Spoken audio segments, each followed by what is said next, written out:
성들도 주님과 동행함으로 하나님께서 베푸시는 참다운 치유의 능력을 경험해 나아갈 수 있는 그런 성도들의 삶이 되게 하여 주시옵소서. 특별히 하나님 성도들 가정 가운데 또 힘들고 아프고 어려운 그런 성도들이 있습니다. 그런 식구들을 위해서 기도하는 성도들의 기도를 주님께서 긍휼히 여겨주시고 하나님께서 그 기도를 통한 하나님의 아름답고 선하신 뜻이 드러나시도록 은혜를 베풀어 주시고, 무엇보다 복음이 필요한 그런 모든 성도들의 삶 가운데 하나님께서 은혜를 베풀어 주셔서 복음을 받아들일 수 있는 그런 귀한 역사 일어나게 해주시고, 복음을 받아들일 말미암아 참다운 구원 또 영생을 얻고 참다운 평안을 얻을 수 있는 그런 성도들의 가정 되게 하여 주시옵소서. 오늘도 주의 말씀을 우리가 함께 배우고자 합니다. 말씀을 통해서 우리 삶 가운데 은혜를 베풀어 주시고, 또 오늘 배운 내용들을 가지고 하나님의 말씀 읽어 나갈 수 있는 그런 지혜가 있게 하여 주시옵소서. 예수님의 이름으로 기도합니다. 아멘. 자, 오늘 이제 내용들을 좀 살펴보기 전에 지난 이틀 전인가요? 어젠가요? 그 질문 올라온 내용들을 잠시 좀 생각을 좀 해보도록 하겠습니다. 그 어린아이들이 이제 엘리사를 놀리는 사건인데 열왕기하 2장에 이제 기록이 되어 있죠. 한번 열왕기하 2장 한번 볼까요? 열왕기하 2장.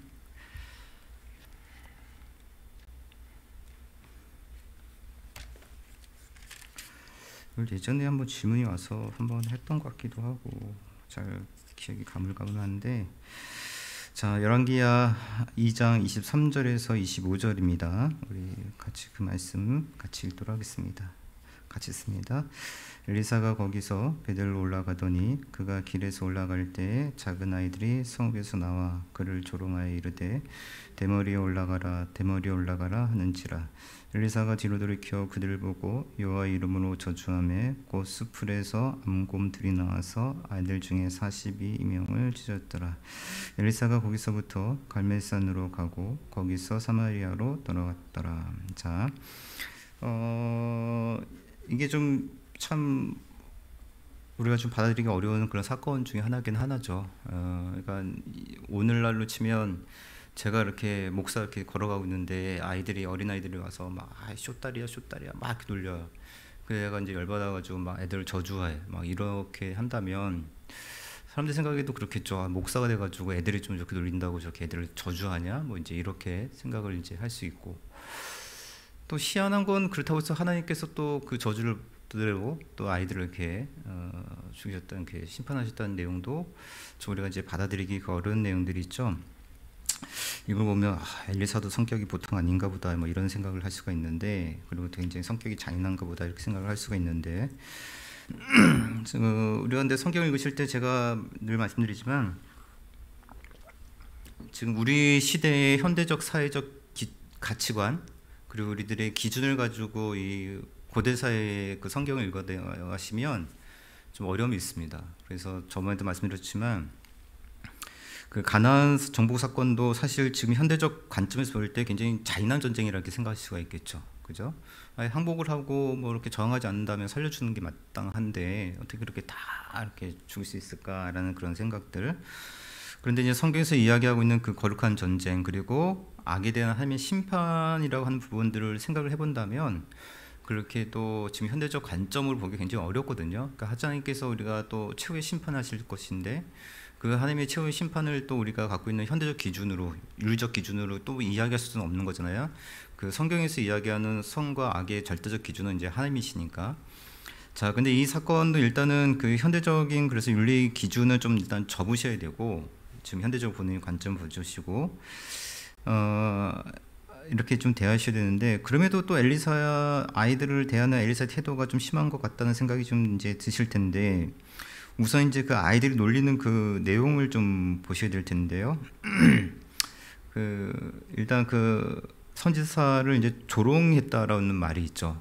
조롱을 하면서 대머리야 대머리여 이렇게 이제 이야기를 했단 말이죠. 자, 일단 이 대머리라는 걸 좀 생각을 하셔야 되는데, 구약 시대의 선지자, 뭐 제사장, 나실일은 머리에 삭도를 대지 않습니다. 그래서 머리가 다 길거든요. 그래서 이제 제사장이나 뭐 이렇게 선지자를 보면 다 머리가 이렇게 길게 그리잖아요. 그래서 삭도를 대지 않습니다. 머리가 이렇게 길어요. 그 특히 이제 그 엘리야 같은 경우 보면 1장 8절에서 보면은 이렇게 털이 많았다라고 이렇게 기록이 되어 있죠. 근데 이 엘리사에 대해서는 사실 우리가 용모를 알 수 있는 부분은 없는데, 여기서 데머리아라고 얘기했던 것을 본다면, 그리고 선지자들이 그 머리를 자르지 않는다는 것을 본다면, 일단은 엘리사가 선천적인 대머리의 가능성이 좀 높죠. 그렇죠? 우리가 엘리사를 안 봤기 때문에 사실 뭐 대머리도 아니다라고 얘기할 수 없지만, 이게 미루어 짐작컨대 엘리사가 그 대머리일 가능성이 높아요. 이럴 가능성이 높고, 그렇지만 또 한편으로 이제 성경을 해석하는 주석학자들은 이 아이들이 대머리라고 놀렸다는 것을 가지고 엘리사를 대머리로 볼 수 없다라고 이렇게 이야기도 해요. 왜냐하면 이 선지사는 아까도 얘기했지만 삭도를 되지 않거든요. 그러니까 머리가 길어야 돼요. 머리가 길고 이렇게 추렁추렁 걸린단 말이죠. 근데 엘리사가 이제 그 선지사의 그 목정을 하고 이제 딱 길을 걸어가고 있는데, 어린아이들이 와가지고 대머리야 대머리야라고 조롱을 했다는 것은 아까 얘기했던 것처럼 선천적으로 실제로 대머리일 가능성도 있거니와, 다른 한 가지는 뭐냐면 대머리가 아닌데도 대머리라고 놀릴 수 있다는 거죠. 왜?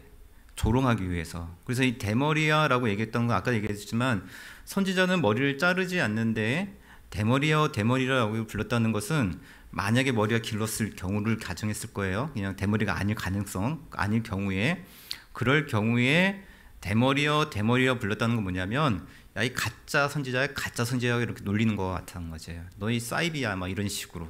그러니까 제가 길을 걸어가는데 뭐 슛다리야 이렇게 이제 놀리는 게 아니라, 이 가짜 목사야, 너는 사기꾼 목사야 막 이런 식으로 놀린 것 같이, 너는 가짜 선지자고 너는 이 사이비 선지자야 막 이런 식으로 막 이렇게 놀린 것과 마찬가지라는 거죠.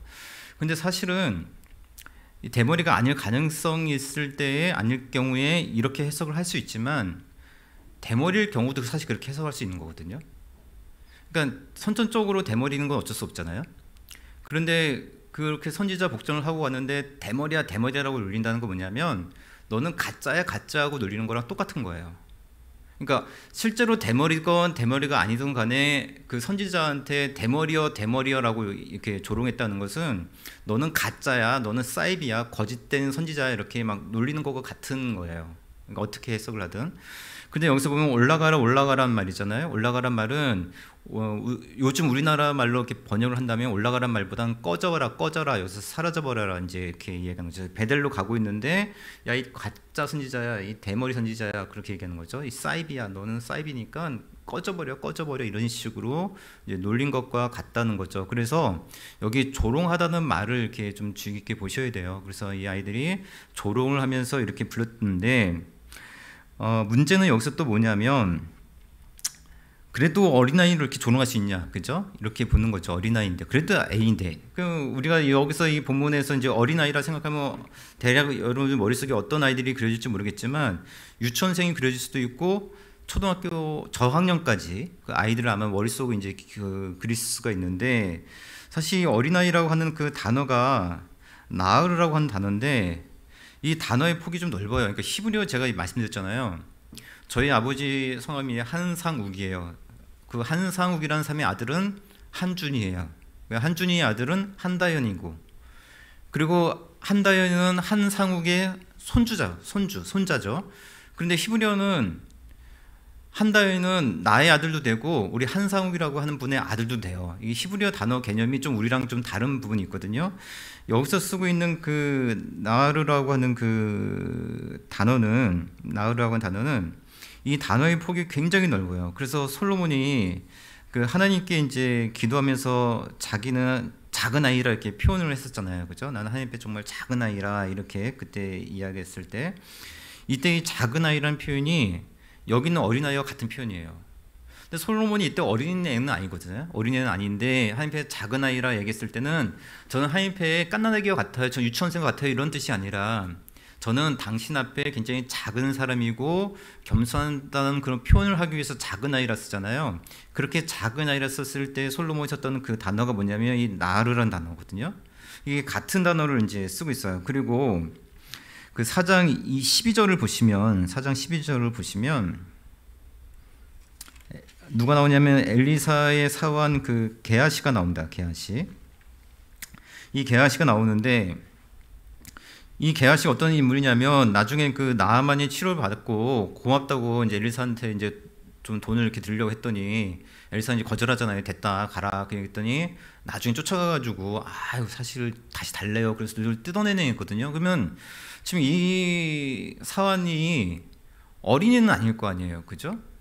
좀 청년 정도는 됐을 거 아닙니까? 그래서 이 사환 게하시가 어느 정도 좀 성숙한 사람으로, 왜냐하면 돈의 개념도 있고 사기도 가서 남한테 가서 그렇게 칠 정도면 어느 정도 이렇게 좀 연령이 있을 아이인데 사람인데 이 사환이란 말이 같은 말이에요. 아까 그 어린아이라는 말고 이게 그 다 나으라는 그 단어가 쓰여 있었습니다. 근데 나으라는 단어가 굉장히 폭이 넓어요. 그래가지고 영어 성경에서는 이 어린 작은 아이들을 어떻게 이제 번역을 했냐면 영 보이라고 이제 번역을 하기도 하고 스몰 보이라고 번역을 합니다. 그리고 어떤 데는 영 레드라고 이렇게 번역을 하거든요. 영 레드라는 건 뭐냐, 젊은 청년들이란 뜻이에요. 그러니까 사실 이 지금 여기서 작은 아이들이라고 했던 이 표현이 청년을 가리키는지 청소년을 가리키는지 어린아이를 가리키는지가 명확하지가 않아요. 그런데 이렇게 와서 막 놀릴 정도면, 근데 이 유치원생이나 이런 애들이 와가지고 정말 막 떼거리 와가지고 야 꺼져버려, 막 대머리 꺼져버려 이렇게 놀렸을 것 같지는 않고 어느 정도 청소년이나 뭐 청년 좀 되지 않았을까 이렇게 좀 볼 수도 있겠죠. 그래서 이게 번역을 애매하니까 영어 성경도 아까 얘기했던 것처럼 이제 스몰 보이로 번역을 하기도 하고 영 보이로 번역을 하기도 하고 영 레드로 번역을 하기도 하고 여러 이제 다양한 것을 번역을 이제 할 수밖에 없어요. 아무튼간에 그렇게 어린아이라고 이게 보기는 좀 이렇게 보기가 어렵고 그래도 좀 어느 정도는 좀 인지 능력이 있는 아주 그냥 정말 유치원 뭐 4-5살 이런 아이들이 아니고 어느 정도 인지 능력이 있는 사람이 이렇게 조롱을 했던 것으로 이렇게 비춰보이거든요. 그래서 이 아이들이 와서 이제 그 엘리사를 대머리라 이렇게 이야기하면서 거짓된 선지자라고 조롱을 했단 말입니다. 그런데 하나님께서 그 엘리사의 저주를 듣고 이 아이들을 이제 심판하셨거든요. 그럼 이 사건을 여기에 기록을 했다는 것을 보면 이 사건을 기록했을 땐 단순히 엘리사가 그 사람들 저주해가지고 죽었다 이것을 보여주려고 하는 건 아닐 거 아니에요. 이게 뭐 그 선지자로서 뭐 이게 뭐 어떤 뭐 큰 능력을 행한 것도 아니라고, 이게 뭐 이렇게 자랑스러운 것도 아니라고, 이것을 왜 기록했을까를 이제 생각을 해보셔야 되는데, 지금 엘리사가 지금 어디서 이 사건이 일어났냐면 베델로 올라가는 그때에 거기서 일어나는 사건이거든요. 이 베델이라고 하는 것이 어떤 곳이냐면 그 원래 야곱이 하나님을 만났던 그 장소죠. 하나님을 만났던 그런 이제 장소인데, 그런데 이제 여로보암이 이곳에다가 어떤 짓을 했냐면 이것을 이제 그 도시를 개발하면서 여기다가 황금 송아지를 만들어 놓고 그 황금 송아지를 하나님이라고 이야기했던, 그죠? 하나님이라고 섬기라 이렇게 얘기했던 그 도시예요. 그래서 이게 사실 하나님 입장에서는 황금 송아지를 하나님이라고 얘기한다는 것 자체가 하나님을 얼마나 그 비하하고 그 조롱하는 거예요, 그죠? 그것도 황금 송아지를 가지고 하나님이라고 이야기하는 것, 이렇게 하나님을 조롱했던 그런 도시기도 하고, 그 하나님의 선지자를 굉장히 무시했다는 것은 뭐냐면 그것도 하나님의 말씀을 굉장히 무시했다는 그런 도시라는 것을 여기서 보여주고 있죠. 그런 도시에서 하나님의 선지자를 조롱한다는 것은 결국 누구를 이제 조롱하는 것과 마찬가지냐면 하나님을 조롱하는 것과 마찬가지고, 하나님의 그 선지자를 조롱한다는 것은 결국에는 하나님의 말씀을 무시하는 그런 행위가 베델에서 이렇게 지속되고 있었고, 그 모습들이 지금 그 젊은 사람들에게, 스몰 보이들에게 이렇게 이제 나타나고 있다는 것을 보여주고 있습니다. 그런데 하나님께서 그들을 심판하셔가지고 결국 이제 그들은 이제 그들이 이제 죽게 되는 사건이 일어나게 되는데, 제가 그 열왕기서가 쓰여진 그 목적에 대해서 제가 말씀을 안 드렸는데, 열왕기서가 쓰여진 목적은 뭐냐면 이스라엘 백성들이 이제 다 패망하고 남유다가 나중에 이제 멸망을 하죠. 북이스라엘이 먼저 멸망하고 남유다가 이제 멸망하고 나서 어디로 끌려가냐면 바벨론의 포로로 끌려갑니다. 바벨론 포로 끌려갔을 때에 사람들의 생각이 그거거든요. 하나님을 믿는 우리들이 왜 이렇게 포로 생활로 끌려가게 됐는가? 왜 북이스라엘은 저렇게 멸망하고 이렇게 됐는가? 제사를 안 드렸는가? 그것도 아니고 우리는 제사도 드리고 있는데 왜 이렇게 됐는가라는 것에 대해서 질문이 일어나고, 하나님이 우리를 버리셨는가, 아니면 하나님은 무기력하신가, 여러 가지 질문이 떠올렸을 때, 이거 뭐 자주 말씀드렸던 내용이에요. 그때에 그들에게 해답을 주기 위해서 기록된 책이 뭐냐면 열왕기예요. 그게 뭐예요? 너희들이 하나님의 말씀 어떻게 했다? 무시했다. 하나님의 말씀 무시하고 듣지 않았기 때문에 결국에는 하나님의 말씀을 듣지 않았던 이 민족들은 어떻게 될 것이다? 패망하게 될 것이라는 것을 알려주는 게 열왕기서의 목적이죠. 여기서 나타나고 있는 그 엘리사의 그 작은 사건은 결국에는 뭘 보여주고 있냐면 이 북이스라엘의 그 모습을 이제 나중에 보여주고 있는, 암시해주고 있는 모습이에요. 하나님의 말씀을 조롱하고, 하나님의 말씀, 이제 엘리사뿐만 아니라 나중에 그 아모스나 그 호세아, 특별히 이제 아모스가 와서 말씀을 이제 전할 때 엄청나게 무시하죠. 조롱을 하죠. 아모스에게. 너 돈 없어서 여기 갔구나. 남유다 백성인데 우리 잘 사는 거 보니까 북이스라엘에서 선지자 노릇하면서 우리한테 떡 좀 얻어 먹으라고 하면서 막 선지자들 이렇게 조롱하잖아요. 그게 아모스서에 이제 나타나고 있잖아요.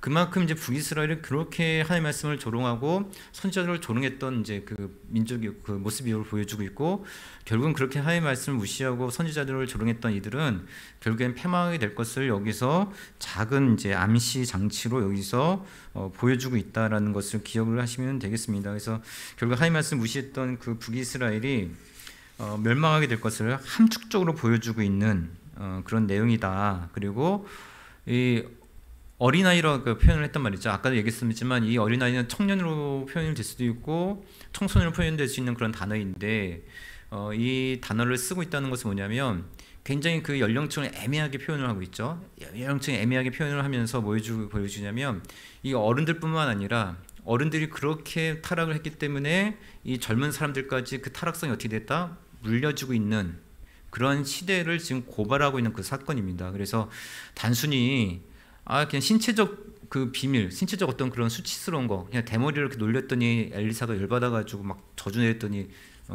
하나님께서 걔들을 막 죽이고, 이런 차원을 넘어선 그런 사건이다, 이렇게 아시는 것이 조금 더 이제 좋을 것 같습니다. 그래서 이 부분을 이렇게, 그래서 이거를 좀 카톡으로 적어 설명드리기가 어려워가지고 이렇게 말씀으로 이렇게 드리니까 그렇게 이해를 좀 하시면 이제 되겠습니다.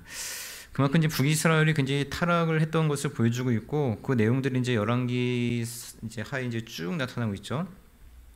그 열왕기의 특징은 이제 북하고 남이 막 지그재그로 왕조가 왔다 갔다 하다 보니까 사실 이해하기 어려운 부분이 있어요. 그래서 오늘 그 다 정리를 이렇게 북남 이렇게 따로 해서 정리를 하려고 했는데 그것도 너무 또 이렇게 복잡해지고 그래서 그것도 그냥 제가 지금 생략을 했는데요.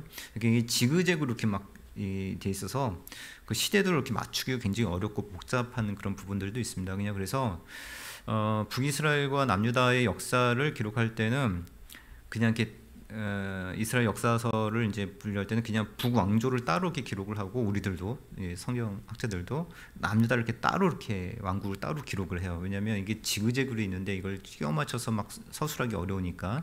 그래서 그냥 북왕조 내용들을 이렇게 읽으시면서 남왕조 왕국 따로서 남왕조에 대해서 이야기를 이렇게 들으시고, 꼭 이거 연대를 이렇게 맞추시고 그러실 필요 없이 북왕조에 대해서 이야기를 들으시고 남유다 왕조에 대해서 이렇게 좀 이렇게 이야기를 하시면 되겠습니다. 그래서 오늘 이제 북이스라엘과 남유다를 이제 나눠서 설명드릴 텐데, 남유다는 그때 이사야서를 우리가 공부를 하면서 어느 정도 좀 다룬 적이 있었기 때문에 그 내용을 좀 상대적으로 좀 간단하게 정리를 하고 넘어가려고 하고요. 지난주에 우리 엘리사가 그 생도들을 시켜가지고 예후에게 그 기름을 부음을 이제 붓고, 그래서 예후 왕조가 시작된 그 내용을 이제 살펴봤습니다. 그 예후 왕조가 이제 5대에 걸쳐서 이제 진행되어지는데 이때가 이제 북이스라엘의 이제 최전성기를 구축하는 시기대죠.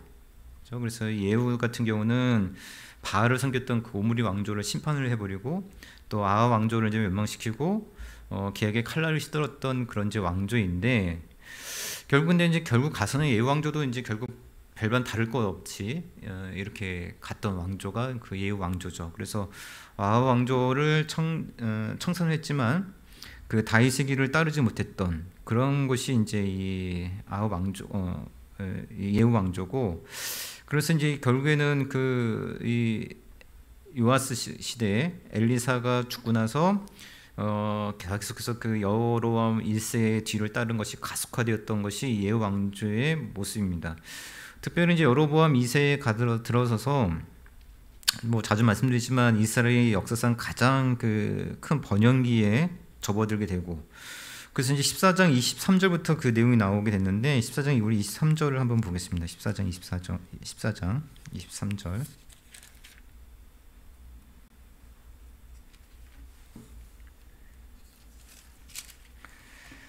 14장 23절을 같이 한번 보겠습니다. 같이 씁니다. 시작. 유다 왕 요아스의 아들 아마스야 제15년에 이스라엘 왕 요아스의 아들 여로보암이 사마리아에서,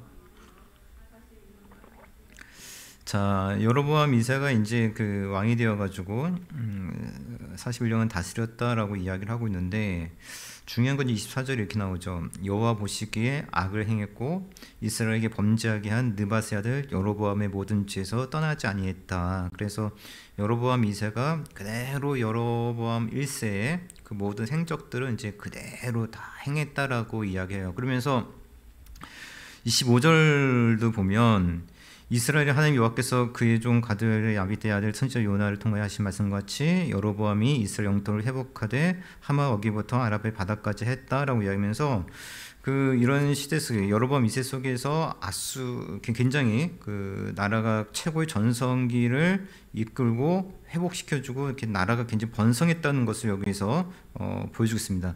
가장 번창했던 시기지만 그 악을 행했고 여로보암의 죄를 떠나지 않았다라고 이제 딱 설명해 주고 있어요. 그래서 분명히 여로보암 2세가 굉장히 강력하고 굉장히 큰 부흥이 이루었지만 그 모습에 대해서 구체적으로 이야기해 주지는 않고 그냥 얘들이 나라가 굉장히 컸다, 이스라엘 굉장히 번영했다 하지만 이 여로보암은 모든 죄에서부터 여로보암의 죄에서 떠나지 않았다 여기 이야기하면서 그만큼 화려한 모습 뒤에는 불의했던 모습들이 굉장히 컸다라는 것을 여기서 이제 강조해주고 있습니다.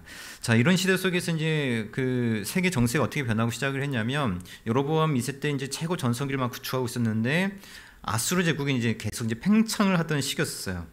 그래서 이제 아수르가 이제 막 팽창을 하고 남쪽에서는 애굽이 이쪽 지역에서 중동 지역에서의 그 영향력을 잃지 않으려고, 팔레스틴 지역에서의 그 영향력을 잃지 않으려고 애굽이 막 애를 쓰고 있었던 그런 이제 시기였습니다.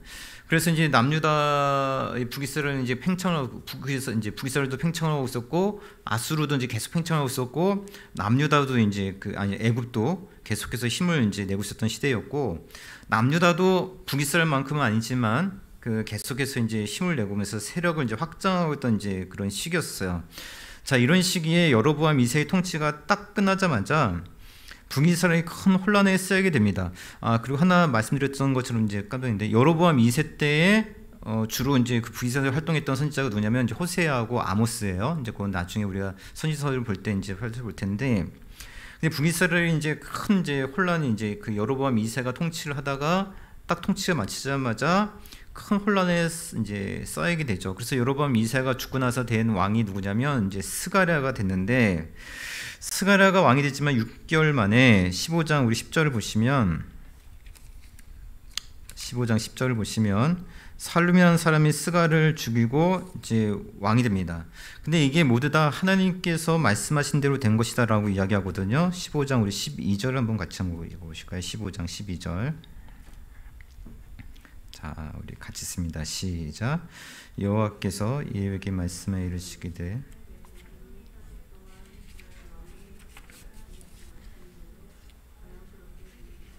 자, 거기 보면 이제 그 하나님 말씀대로, 그러니까 그 예후 왕조가 5대예요. 예후부터 시작해서 이제 5대 왕조인데 그 자손을 치면 이제 4대가 되는 거죠. 그 4명까지 그 왕권을 가질 것이다 했던 말씀대로 되었다라고 이야기하고 있는데, 우리 열왕기하 10장 30절을 보겠습니다. 열왕기하 10장 30절.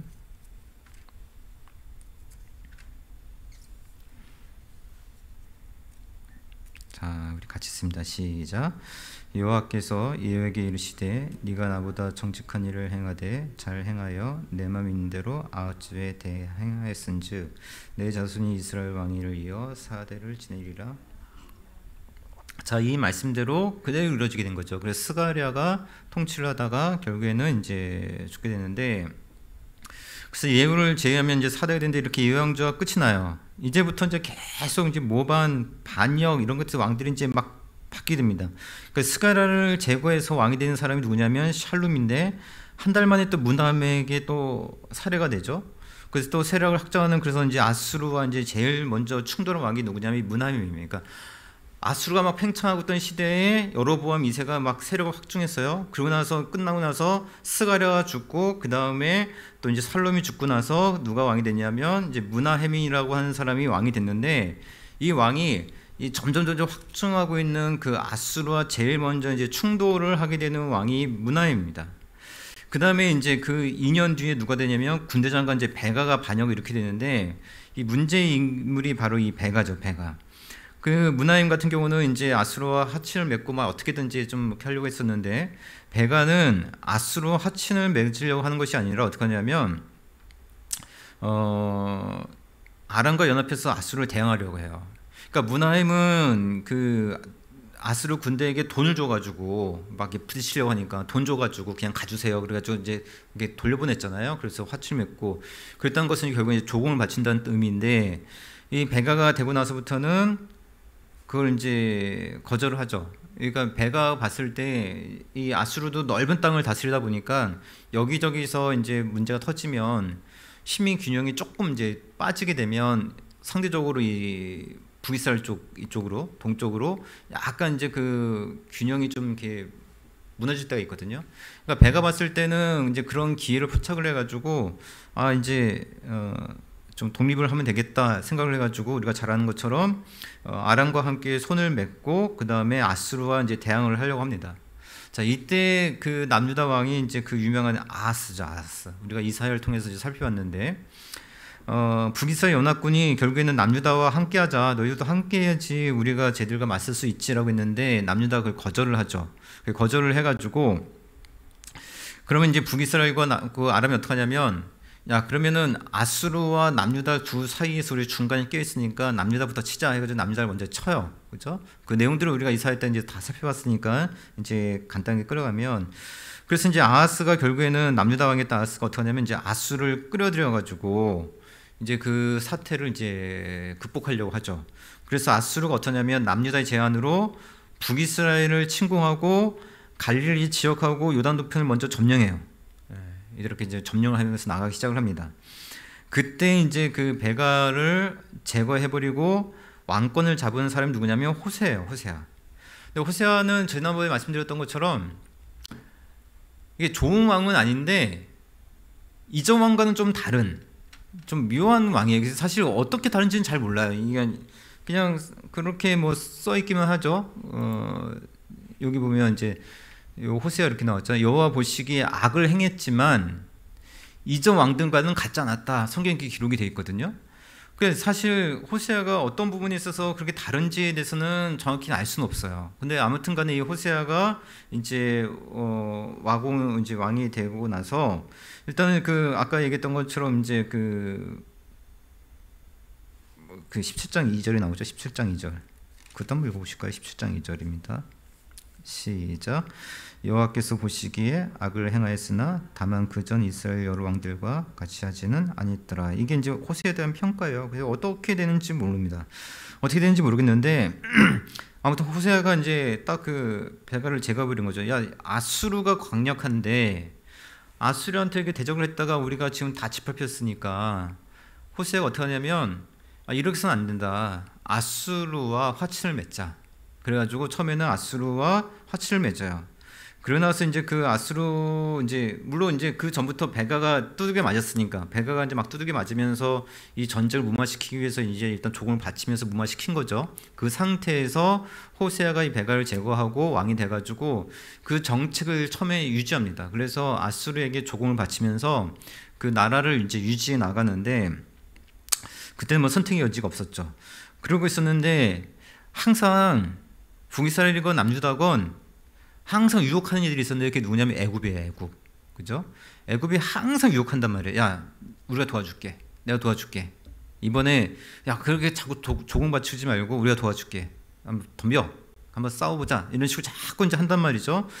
그래서 이제 그 호세아가 홀딱 넘어가요. 사실 이미 애굽은 이빨 빠진 호랑이인데 또 혹 넘어가가지고 조공을 바치지 않고 버티면서 있다가 결국 이제 그 아수르에 의해서 완전 이제 멸망을 당하게 됩니다. 이게 아까 얘기했던 것처럼 결국에는 하면 선지자를 계속해서 하나님께서 선지자를 보내셔가지고 이제 이야기하셨잖아요. 경고하시고 돌이켜라 그러는데 이들이 돌이키지 않잖아요. 이렇게 아수르에 의해서 처음에는 이제 갈릴리 지역이 먼저 이제 침투당하고 요단 동편 쪽에 다 이제 침략당하고 그러다 이제 막판 가가지고 완전 멸망당했는데 이 과정 속에서 내용들을 가만히 보면 북이스라엘 백성들이 이런 과정 속에서 하나님께 도움을 청했던 내용은 한 번도 없어요.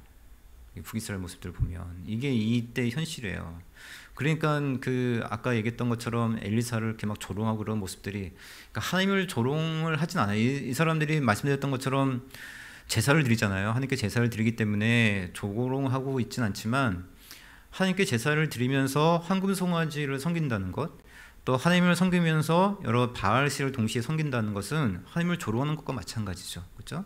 이런 모습들로 인해서 결국엔 이렇게 당하고 고침을 당하고 두들겨 맞는데도 하나님께 도움을 청하지 않습니다. 그리고 나서 이제 멸망을 당하게 되고 그래서 이제 어떤 민족이 이제 등장하냐면 사마리아인들이 이제 등장하게 되는 거죠. 자, 우리 17장 24절 있습니다. 17장 24절 같이 읽으실까요? 시작. 아수르 왕이 바벨론과 구다와 아와 하마스마를 나뉘어서 사람을 옮겨다가 이스라엘 자손을 대신하여 사마리아 여러 성읍에 두매 그들이 사마리아를 차지하고. 자, 아수르는 어떤 정책을 펴냐면 이 바벨론 같은 경우는 그 점령을 하고 나서 거기서 이제 똑똑하고 뭔가 좀 배우고 좀 기술 있고 그런 일을 뽑아가요. 포로를 잡아가죠. 그래가지고 자기들 나라를 이제 세우는데 쓰이는데 아수르는 그렇게 하지 않습니다. 아수르는 굉장히 그 잔인한 민족인데 얘들을 이렇게 놔두면 자기한테 덤빌 수 있을 거 아니에요. 독립을 요구하고. 그러니까 일본이 우리나라를 지배했을 때 우리는 이제 단일 민족이기 때문에 어떻게 보면 독립운동을 하기가 더 좋았던 그런 것도 있었죠. 그러니까 어떠냐면 이 단일 민족이라는 것을 없애야 돼요. 그래서 어떠냐면 혼혈 정책을 피는 거죠. 그래서 사마리아 사람들을 막 이주시키고 유다 백성 그 북이스라엘 사람들을 또 딴 데로 막 끌고 가고 해가지고 혼혈 정책을 피게 됩니다. 이게 이제 사마리아인들의 그 나타나게 되는 그런 배경이에요. 그냥 이게 강제적으로 이렇게 혼혈시키고 해가지고 그 민족성을 없애가지고 아수르라고 하는 그 제국에 덤비지 못하도록 이게 이 북이스라엘만 이렇게 했던 것이 아니고 자신들이 지배했던 그 땅에는 다 이렇게 합니다. 해가지고 자기들을 이제 독립하지 못하도록 반란을 일으키지 못하도록 했던 것이 이제 그 아수르 정책이었고 이래서 이제 사마리아인들이 이제 나타나게 되는 그런 배경이 되는 거죠. 자, 이렇게 해서 이제 북왕조가 멸망을 하게 되고 이제 남왕조도 이제 결국 이제 무너지게 되죠. 그 남왕국은 언제 이제 다시 부흥기를 맞이하게 되냐면 우시아 시대 때에 이제 부흥기를 좀 맞이하게 됩니다. 그때 이제 영토도 확장시키고 방어 시설도 구축하고 물론 이제 그 여로보암 2세만큼은 아니지만 어느 정도 우시아 시대 때에 좀 나라를 어느 정도 확장을 시켜요. 그러다가 이제 요담이 이제 그 통치를 하다가 요담하고 아하스가 같이 공동 통치를 하고 나중에는 아하스가 독자적으로 나라를 통치를 하게 됐죠. 이때 독자적으로 통치하면서 부딪혔던 사건이 제일 먼저 받았던 사건이 뭐냐면 북이스라엘 연합군과 대립하게 된 거예요. 그래서 아하스 이제 그때 우시아 시대 우시아라면 이렇게 대처하지 않았을 텐데 아무튼간에 우시아 뒤에 요담이 통치하고 그 다음에 이제 아하스가 이제 같이 공동 통치하다가 독립해서 이제 통치를 하게 됐는데 그때 이제 북이스라엘 연합군과 대립을 하게 되면서 이제 그 북이스라엘과 부딪혔던 것이 이제 이 아하스입니다. 그래서 아하스가 그때 아까 얘기했던 것처럼 이제 아수를 끌어다 가지고 이제 봉신 관계를 맺죠. 봉신 관계를 맺었을 때 아수를 끌어들이기 위해서는 뭘 바쳐야 되겠습니까? 막대한 재산을 바쳐야죠. 막대한 재산을 이제 갖다 바치고 그리고 나서 어떻게 하냐면 자신들이 구원받은 게 결국에는 그 아수르 신 때문이다 생각을 해가지고 아수르 신에게 제사를 드리고 그래서 아수르 신당을 유다에다 만들기도 하고 그 다음에 또 바알을 숭배하기도 하고 뭐 잘하시는 것처럼 어린아이를 희생제사로 드리기도 하고 아주 미친 왕이죠. 정신나간 왕이죠. 그 성전에다가 아수르 제단을 와가지고 그 아수르 제단을 성전 안에다 막 만들기도 했고 이게 그런 미친 짓을 했던 것인지 그 아하스였고요. 그 뒤에 그런 이제 아주 미친 왕 뒤에 걸치는 왕이 나오게 됐는데 그게 이제 히스기야입니다. 물론 이제 사실 히스기야는 이제 선한 왕이지만 다윗의 길을 따른 왕이지만 다 완벽한 왕들은 아니에요. 다 흠이 있긴 한데 그래도 굉장히 걸출한 왕이죠. 그래서 히스기야는 개혁을 일으키고 그 이제 우리가 잘한 것처럼 산당도 막 제거하려고 노력을 하고 많은 이제 그 부흥기를 일으키고 했지만 그럼에도 이제 그 바빌론을 대하는 모습에 있어서 약간 좀 아쉬움들을 이렇게 봤던 것들이 있었고, 그건 이제 이사야 때 나왔으니까 그 내용들을 좀 생각을 하게 되겠고요. 그 다음에 이제 그 히스기야 아들 중에서 누가 왕이 되냐면 이제 므낫세가 왕이 되죠. 므낫세도 독특한 인물이에요. 므낫세는 아주 배교를 아주 열심히 했던 왕이죠. 아주 얘도 이제 미친 짓을 했던. 그 처음에는 히스기야로 같이 이제 통치를 하다가 이제 단독으로 통치하게 되면서 아버지랑 같이 쓰면서 아버지 영향을 받은 게 아니라 이상하게 할아버지 아하스 영향을 받아가지고 히스기야가 제거했던 거짓 제단 그런 것들을 다시 다 복구하고 가나안 신들을 섬기기도 하고, 얘도 이제 흰놈 골짜기에서 막 제물 바치기도 하고 막 뭐 우상 뭐 점술가 마술가 다 이렇게 막 불러들이고, 이게 또라이 짓을 막 하면서 이제 성전에다가 마스라 상도 만들고 이랬던 인물이 이 므낫세예요. 근데 역대기를 보면 나중에 이제 그 역대기를 보면 므낫세가 하나님의 징벌로 아수르 왕에게 포로로 잡혀가게 됩니다. 그 어딜 끌냐면 이제 바벨론은 이제 거기에 유배가 되죠. 근데 거기서 회개하고 믿음을 갖게 돼요. 그러니까 때로는 사람이라고 하는 게 참 그 많은 그 어떤 그 여러 가지 아픔과 힘든 것들을 겪으면서 좀 회심을 하게 되는 그런 부분들 있잖아요. 그러니까 제가 이제 좋아하는 복싱 선수가 되면 조지 포먼입니다. 조지 포먼. 이 사람이 이제 알리한테 패배를 하고 막 이 분노, 이게 사실 그때 게임을 보면 이제 좀 뭐 여러 가지 뭐 포먼 봤을 때 좀 부조리하는 것들이 보였겠죠. 그래서 이제 알리랑 다시 붙여달라고 하는데 붙여주지도 않고 막 그래야지 열은 막 받고 막 그러다가 어디 가서 게임을 이제 시합을 하다가 막 너무 더워가지고 이 사람이 거의 졸도를 하나 뭐 그러거든요. 어디 락커가 쓰러지는데 거기서 예수님 만나잖아요. 거기서 예수님 만나가지고 뭐 하냐면 목사가 됐죠. 목사 돼가지고 회심을 하고 그러면서 이제 막 부흥회 다니고 사람들 이렇게 하고 암 환자들 돕고 그 불안 청소년들 막 돕고 그러는데 돈이 필요하니까 나중에 다시 40살 넘어가지고 복싱 해가지고 세계 챔피언 된 사람이 조지 포먼이거든요. 보면 사실 그때 알리가 그 복싱의 중심이었기 때문에 알리 중심화 되다 보니까 이런 상대적으로 굉장히 아픔이 있었고 힘든 일이 있었을 때 그때 이제 예수 믿고 그 알리에 대한 분노가 다 사라지고 막 이렇게 이제 회심을 하게 되는 그런 부분들이 있는데, 므낫세도 어떻게든지 어떤 일이 있었는지 모르겠지만 하여간 포로로 끌려갔는데 그곳에서 회개하고 믿음을 갖게 돼요. 그리고 다시 돌아오게 해달라는 이제 기도를 하고 그 므낫세가 이제 돌아오게 됐죠. 돌아와가지고 자기가 만들었던 이방의 모든 죄들을 다 없애버리고 그런 거 다 없애버리고 하나님 율법대로 다 이제 회복시키려고 합니다. 이 내용은 이제 열왕기가 아니라 역대기에 나오는 내용이에요. 그렇게 해서 또 하고 또 그 아수 군대를 방어하기 위해서 또 주 요새들을 막 수축하기도 하고 이런 훌륭한 일을 많이 해요. 그러니까 이 므낫세라는 인물도 굉장히 독특한 그런 이제 왕이죠. 근데 이제 그 뒤에 아들 아몬이 이제 왕이 되는데 그 아몬은 이제 므낫세를 회개 이후의 모습을 닮는 게 아니라 회개 이전의 모습을 닮아가지고 회개하기 이전의 모습을 닮아가지고 이때 이제 그 악한 왕으로 이제 등장하기 시작합니다. 자, 이때 이제 그 국제 정세가 변화가 시작하면서 아수르 제국 뒤에 있었던 그 바빌론이 점점 세력을 확장해다가 그게 이제 시작을 하면서 아수르와 바빌론이 긴장 관계를 유지하기 시작을 합니다.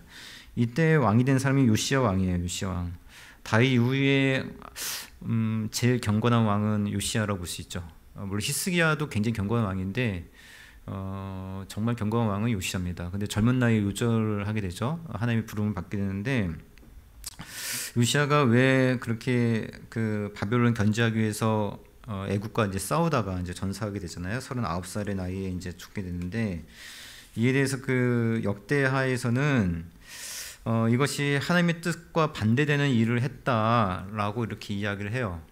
그래서 이게 뭐 사실 전에도 한번 이걸 말씀드려서 여기 말씀드린 적 있지만 정확하게 이게 어떻게 하나님의 뜻을 반대하게 된 것인지 사실 성경에서 명확하게 가르쳐주고 있지 않기 때문에 잘 모릅니다. 이건 사실 잘 모르는 부분이고 일단은 그냥 하나님께서 그 젊은 왕을 이제 데려갔다라는 것으로만 알게 되고 이때 이제 그 나라가 그 충격을 받죠. 굉장히 경건했던 왕이고 그리고 종교개혁을 일으키고 뭔가 했던 왕인데 너무 젊은 나이에 갑자기 죽게 되니까 사람들은 충격을 받고 그러면서 이 사람들이 오히려 이때 그 요시야 왕이 했던 그 뒤를 잘 따르려 했던 것이 아니라 그 경건한 왕이 빨리 죽으니까 이제 더 이제 급속도로 이 백성들이 타락을 하기 시작을 하면서 그 일들이 이렇게 나타나게 되면서 이제 나타나게 되는 일들이 나타나죠. 자, 뭐 이렇게 해가지고 쭉 이제 내용들이 이루어지게 되고요. 결국에는 그 시드기야가 나중에는 왕이 되는데 그 바빌론 성기라는 그 말을 듣지 않는 왕이죠. 그래가지고 바빌론에게 처음에 충성했지만 또 이제 애굽하고 손도 잡고 어쩌고저쩌고 하다가 또 이제 결국에는 두 아들이 처형당한 것을 보면서 눈을 이제 뽑히는 왕으로 마지막 왕으로 이렇게 나타나게 된 왔더니 이 시드기야입니다. 그래서 이 시드기야 왕 때에 결국에 남유다가 멸망을 하게 되고 남유다 백성들은 이제 포로로 끌려가는 내용들이 나타나게 되죠. 자, 이게 이렇게 해서 이제 그 열왕기 내용이 이렇게 쭉 이제 정리가 되어집니다. 그래서 북왕조 내용을 이렇게 따로 이렇게 보시고 이렇게 같이 막 맞추려고 하지 마시고요. 힘들어요. 그러면 그러니까 북왕조 이야기 이렇게 쭉 보시고 왔다 갔다 하시더라도 그냥 남왕조만 따로 이렇게 이야기를 따로 이해를 하시는 게 훨씬 마음이 이렇게 편하십니다. 이렇게 이해를 하시면 되겠고, 자, 그다음에 이제 역대기 내용을 좀 보도록 할 텐데. 역대기의 히브리서 이름은 그 시대의 일들이란 뜻입니다. 우리나라 말하고 좀 다르죠. 그 시대의 일들, 이게 히브리서 성경의 그 원제 제목이에요. 원래 제목이고 그 다음에 이제 그 70인경은 이제 누락된 사건들 이라는 제목으로 이름 붙였는데 아마 그 70인경이 누락된 사건들이라고 이름 붙인 이유는 아마 열왕기나 사무엘서에 없는 그 내용들이 이렇게 이어져 있기 때문에 그런 내용들로 이루어진 것이 아닐까 이렇게 생각이 되어집니다. 자, 이 역대기는 언제 기록된 것을 보여주냐면 우리 역대상 3장 19절 한번 같이 한번 보겠을까요? 역대상 3장 19절.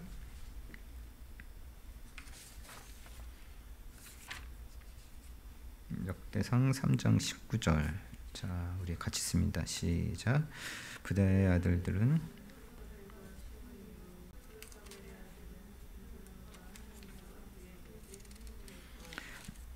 자, 여기 보면 이제 누구가 나오냐면 스룹바벨이라고 하는 인물이 나오잖아요. 그 스룹바벨은 누구냐면 그 바벨론에 포로되어 있었을 때 그 포로가 이제 고레스 칙령 이후에 다시 돌아오게 했던 그 왕들, 그죠? 그때 이제 이끌었던 그 사람 중에 한 명이 이제 스룹바벨이거든요. 그러면 이 책이 기록된 것은 최소한 스룹바벨이라는 이름을 알고 있던 것을 본다면 스룹바벨 이후에 기록된 책이라는 것을 알 수가 있죠. 그리고 이제 역대기 맨 끝에 가면 고레스 칙령에 대한 이야기가 나오고 있거든요. 그러니까 이 내용들은 언제 기록된 것이 맞냐면 포로기 이후에 기록된 것이 맞습니다. 그러니까 열왕기는 언제 기록된 거냐면 포로로 잡혀 있을 때에 기록된 책이에요. 그래서 우리가 왜 여기 포로 있냐, 도대체 우리가 왜 이렇게 포로 잡혀 있어야 되냐라고 했을 때, 야 이거 봐라, 니들을 이렇게 너희들 왕부터 해가지고 이렇게 말씀을 지키지 않기 때문에 너희들이 포로로 끌려오게 된 거야라는 것을 이야기해 주는 게 열왕기라면, 역대기는 뭐냐면 포로를 끌려왔어요. 포로를 끌려왔는데 포로를 끌려와서 성전을 재건하고 막 이러면서 모든 것이 다 잘 될 줄 알고, 성전 재건도 원활하게 잘 되고 성전도 재건이 되어지면 자기 삶이 막 행복해질 것 같고 하나님께서 복을 막 펑펑 주실 것 같이 생각하고 왔는데, 막상 오니까 이게 장난이 아닌 거예요. 이게 성전 재건하는 것도 힘들고, 여기에 이미 이상한 민족들이 살고 있고, 성전 재건 방해하기도 하고, 뭐 여러 가지 어려움을 하면서, 야 우리가 여기 온 것이 제대로 된 것이 맞는가, 그리고 우리가 정말 하나님의 온전한 백성들이 맞는가, 하나님이 정말 우리를 축복해 주는 것이 맞는가, 이런 여러 가지 의문에 쌓였을 때에 이들에게 주었던 내용이 바로 이 역대기 내용입니다. 그래서 이 역대기의 시작은 뭐로 시작되어지냐면 족보로 시작하고 있어요. 족보로. 자, 너희들은 하나님의 귀한 백성들이고 하나님께서 너희를 통해서 이런 일들을 행하실 것이고 너희들이 이곳에서 포로 생활하고 있지만 너희들이 하나님의 민족이라는 것을 기억을 하고 하나님의 선하신 뜻들을 감당해야 된다는 것을 이야기해 주는 게 뭐냐면 이 신명기적 사관을 반영하고 있는 게 이 역대기예요. 그래서 족보로 시작하는 거죠. 그래서 돌아온 이들이 어느 지파에 속했는지를 이제 다 기록을 해줘요. 돌아온 민족들이 어느 지파에 속해 있고 어느 지파에 속해 있고 막 이렇게 이야기가 쭉 기록되어 있는데 족보 중에서 누가 제일 많이 어떤 내용이 제일 많이 기록이 되냐면 이제 2장을 보면 이제 유다 지파에 대한 내용이 나오거든요. 그 분량을 쳤을 때 유다 지파 분량이 많고 그 다음에 이제 그 베냐민 지파가 6장에도 나옵니다. 그 베냐민 지파에 대한 이야기 나오고 베냐민 지파가 6장이 아닌데 아무튼 뭐 읽다 보면 베냐민 지파가 나오니까요. 그 유다의 지파 2장과 4장에 걸쳐서 막 나오고 베냐민 편 나오고 그다음에 레위 지파의 내용이 쭉 나와요. 이 내용들이 제일 많습니다. 다른 지파에 비해서. 그래서 유다, 베냐민, 레위 지파의 내용이 많은데 이 지파의 내용이 많은 것은 뭐냐면 이유가 뭐냐면 결국에는 북이스라엘이 먼저 망했잖아요. 그리고 남유다가 있었는데 남유다의 구성원은 대부분 누구냐면 유다 지파와 베냐민 지파죠. 그리고 레위 지파들이 있었고 그러기에 이 인구수가 아무래도 더 생존해 있는 그 지파 인원이 더 많기 때문에 유다 지파와 베냐민 지파에 대한 족보 내용이 좀 더 많고 그 다음에 레위 지파에 대한 내용이 나와요. 근데 특별히 레위 지파가 그 여러 지파들에 대한 내용이 가운데 어디냐면 가운데 차지하고 있습니다. 가운데. 그래서 그 역대기 관점에 봤을 때 이스라엘이 하나님의 백성으로서 그 정체성과 거룩성을 유지하는 수단은 다름 아니라 어디 있냐면 레위인들의 사역에 있다라고 봐요. 레위인의 사역. 그러니까 이제 나중에 그 에스라서를 이제 보고 또 느헤미야서를 이제 보면서 그런 모습을 보겠지만 이스라엘 백성들이 정체성을 유지하는 거. 그러니까 얘들이 그거거든요. 야, 우리가 진짜 하나님께서 우리 인도해 주신 것이 맞나? 우리가 이곳에 정말 우리가 하나님의 정말 그런 백성들이 맞는가? 왜 우리 하나님 백성이 맞는데 우리가 이렇게 고난을 당하지? 성전짓는 것이 왜 이렇게 어렵지? 성전 재건했는데 왜 우리는 이렇게 고통을 당하지? 이런 여러 가지 의문들이 있었거든요. 거기에 대해서 너희들이 하나님 백성이 많고 하나님께서 주신 그 백성으로서 정체성을 지켜야 된다는 것을 강조해 준 게 역대기고 그 중에서 가장 중요한 역할을 해야 되는 사람들은 누구냐면 레위인이다. 이런 것을 알려주고 있는 거예요. 암시해주고 있어요. 그리고 그 역할의 중요성은 나중에 에스라와 느헤미야서에 이제 나타나게 되는 것이죠. 자, 그래서 이제 그 레위인의 사역이 있다는 이제 보는 것인데 재미난 것이 어디에 있냐면 이제 8장을 보면 사울의 족보가 나옵니다. 사울의 족보가 나오고 그 다음에 이제 그 9장 마지막에 보시면 9장 마지막에도 사울의 족보가 나와요. 그 사울 족보가 이제 여러 이제 나오는데 9장 35절부터 보시면 쭉 이제 사울의 족보가 쭉 나오게 되죠. 그래서 이제 그 39절과 40절 보면 넬은 기스를 낳고 기스는 사울을 낳고 사울은 요나단과 말기수아와 아비나답과 에스바를 낳았고 40절에서 요나단의 아들은 무리발이라 무리발은 미가를 낳았고 이렇게 나왔잖아요. 그 무리발은 무리보습입니다. 그 이름 같은 같은 이름인데 다르게 표현한 거예요. 자, 그래서 이제 10장에서 보면 사울의 죽음을 다루는 사건이 나와요. 그러니까 사울의 일대기는 많이 그리지 않습니다. 사울의 일대기는 많이 그리지 않고 사울의 딱 죽음만을 이제 그리고 있는데 그러면서 이제 11장부터 역대기 마지막까지 역대상 마지막까지 다윗의 시대를 이제 다루고 있어요. 그래서 다윗으로 넘어가기 전에 누구 사건이 나오냐면 사울에 관한 내용이 나옵니다. 지금 시간이 어떻게 되는 거예요? 저기 시계가 이상하네. 23분이에요. 자, 거기 10장 6절을 한번 보겠습니다. 제가 시간을 잘못 봐가지고. 자, 10장 6절 한번 같이 한번 보겠습니다. 10장 6절 같이 계실까요? 시작.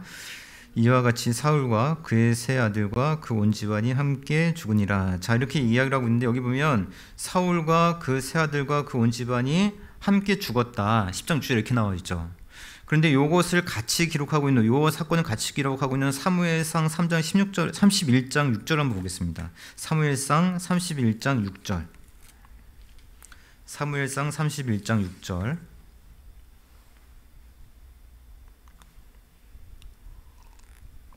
같이 읽으실까요? 시작. 사울과 그의 세 아들과 무기를 든 자와 자, 역대상에서는 뭐라고 했냐면 그 집안이 다 죽었다 이렇게 돼 있어요. 근데 여기 사무엘상에서는 뭐라 얘기했냐면 그의 모든 사람들, 즉 그에 속한 부하들이 다 죽었다 이렇게 표현되어 있어요. 약간 표현이 다르죠. 그러니까 차이점이 커요. 그래서 이 사무엘상에서는 사울과 그 세 아들과 무기를 든 자, 그리고 그때 그 사울과 함께했던 부하들이 블레셋투에서 다 죽었다라고 이렇게 기록되어 있는데, 역대상에서는 어떻게 기록을 하고 있냐면 이와 같이 사울과 그 세 아들과 그 온 집안이 함께 죽었다 이렇게 딱 기록을 해버렸단 말이죠. 그렇게 되는 이유가 뭐냐면 그 다윗이 왕권을 이어받은 것이 사울에게 찬탈한 것이 아니라 사울의 왕권이 끊어졌기 때문에 다윗이 이어받게 된 것이다라는 것을 여기서 이야기해 주고 있는 거예요. 그래서 사무엘서에서 보면 다윗이 왕권을 이어받기 위해서 여러 가지 그 노력들을 기울이잖아요. 그 다른 지파들에게 동의를 구하고 막 이런 내용들이 나오고 있는데, 역대기에서는 그 내용이 없습니다. 그 내용이 없고 다윗이 그냥 왕이 되었다는 것에 대해서 왕권을 이어가는 것을 이제 딱 기록을 하고 있거든요. 자, 사울이 이렇게 죽고 다윗이 왕권에 있게 된 그것에 대해서 이 역대기 기자는 어떻게 설명을 하고 있냐면, 자, 역대상 10장 13절과 14절, 다시 역대상으로 넘어가셔가지고요, 10장 13절과 14절입니다. 같이 씁니다. 시작. 사울이 죽은 것은 여호와께 범죄하였기 때문이라 그가 여호와의 말씀을 지키지 아니하고 또 신접한 자에게 가르치기를 청하고 여호와께 묻지 아니하였으므로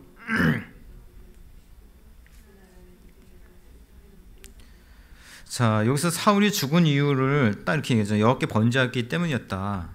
그 이유는 뭐냐면 여호와의 말씀을 지키지 아니했고, 그 다음에 신접한 자에게 가르침을 청하였고, 또 어떻게 했다? 여호와께 묻지 않았고, 여호와께서 그래서 그를 죽이셨고 다윗에게 그 왕권을 넘기셨다는 것을 여기서 이제 이야기를 해주고 있잖아요. 그래서 다윗이 왕권을 계승한 것이 정당하다는 것에 대해서 다시 한번 이제 강조를 하거니와, 신명기 사건이 여기서 그대로 이제 반영이 되고 있는 거죠. 그리고 그게는 와서 성전을 재건하는 게 굉장히 중요해요. 그걸 이제 성전을 재건하도록 학계 선지자와 스가랴 선지자와 이제 많은 것들이 이제 거기에 대해서 강조를 하니까, 성전을 재건하는 것도 굉장히 중요하지만 그 에스라와 느헤미야가 힘썼던 게 뭡니까? 율법을 지키는 거였죠. 그렇죠? 율법을 지키고 여호와의 말씀을 지키고 여기에 힘을 썼을 때에 회복이 일어나게 되는 거잖아요. 그렇죠? 지금 와가지고 오면은 성전 짓고 이러면 하나님께서 다 해주실 줄 알았어요. 그러면 자기들이 복을 받고, 바벨론에 남아있는 애들 어리석은 사람, 우리들은 하나님을 위해서 여기 왔으니까 나 여기서 있으면 잘 될 거야, 막 이런 생각을 하면서 있었는데, 그게 아니라 많은 어려움을 당하기 시작을 하거든요. 고통을 당하고 이렇게 되는데, 지금 여기서 이야기해 주는 바가 그거예요. 왜 다윗이 왕권을 이어받게 되었는가? 다윗은 여호와께 말씀을 뜻을 묻고 여호와께 하나님께 은혜를 구하고 여호와의 말씀을 듣기를 힘썼던 왕이기 때문에 왕권이 그리로 옮겨졌다. 그렇지만 그것을 듣지 않았던 이 사울은 이렇게 왕권을 결국엔 빼앗겼던 이유가 여호와께 범죄하였기 때문에 말씀을 지키지 않았고 신접한 자에게 가르치기를 청하고 여호와께 묻지 아니했기 때문이다라는 것에서 강조해 주고 있거든요.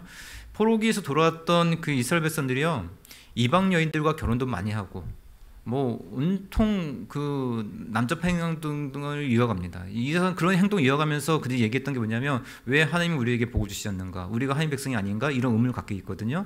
그런데 그것이 아니라 이 역대기를 기록을 하면서 신명기적인 사관, 여호와의 말씀을 지키는 자들이 결국엔 복을 받는 것이고 여호와의 말씀을 청조한 자들이 복을 받게 되는 것을 가장 명확하게 보여주고 있는 그 책이 이 역대기예요. 신명기적 사관이라 그러는데, 그런 신명기적 사관을 가지시고 이 역대기 읽어가시면, 물론 이제 그 역대기는 북왕조에 대한 이야기는 없습니다. 남왕조만 쭉 이어져 있으니까 그 내용들을 이제 보여주시면서 다윗의 시대는 결국에는 온 이스라엘을 토박하면서 여호와께 뜻을 물었기 때문에 이렇게 하나님의 위대한 일들을 행했던 그런 모습을 나타내고 있다라는 것을 이제 발견하시고, 그 열왕기를 읽어 나가시면 되겠습니다. 그래서 열왕기 그 초반에는 이제 다윗 왕권만에 대한 이야기만 나오니까요. 그거 보도록 하시고, 중간중간 혹시 그 열왕기랑 좀 다른 부분들이 있거나 그래서 그 질문 좀 있으신 분들은 질문 오시면 거기에 대해서 나중에 또 설명드리도록 하겠습니다. 그래서